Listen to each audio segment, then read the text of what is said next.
marque le pas. Il faut que les mesures qui sont préannoncées, ou en tout cas les pistes de décision que Mario Draghi a évoquées tout à l'heure, on peut tout faire. Tous les instruments sont disponibles.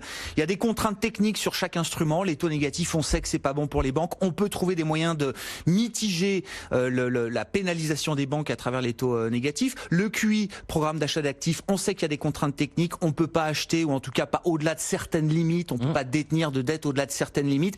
Ces contraintes techniques, là aussi, on peut les ajuster. Ils sont prêts à en faire beaucoup plus. Oui. La question, vous dites en fait, Benoît, c'est comment est-ce que le marché va lire l'efficacité de ces mesures après 10 ans de stimulus monétaire incroyable. Exactement. Et qu'est-ce qui nous restera si on a vraiment une baisse de l'activité économique?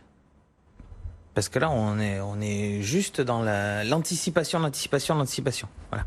Et on rentre en campagne pour Monsieur Trump, qui déjà, quand il n'est pas en campagne, a le tweet facile.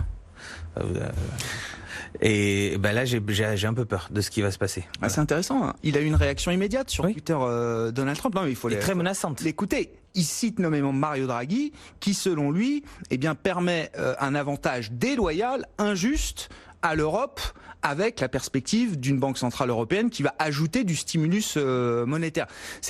Le message, il s'adresse à qui? Il s'adresse à Jérôme Powell, il s'adresse à l'Europe en disant non, vous êtes plus que jamais dans le radar de Donald Trump en campagne, futur candidat et potentiellement futur président réélu l'an prochain.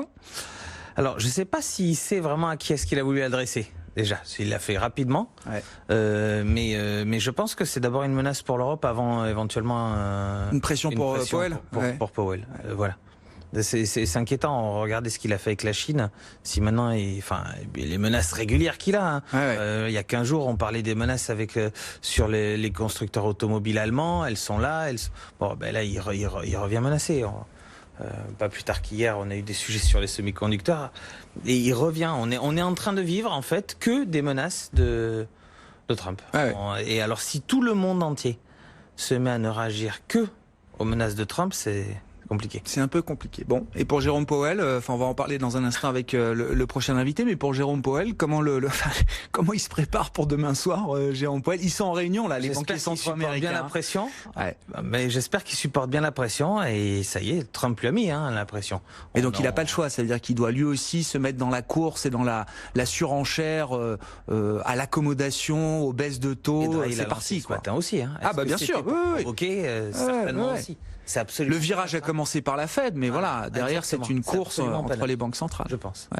On marque une petite pause, vous restez avec nous Benoît, et puis Éric Bourguignon de Swiss Life AM sera avec nous dans un instant pour commenter cette actualité historique. Je grossis un peu le trait, mais quand même non, c'est une date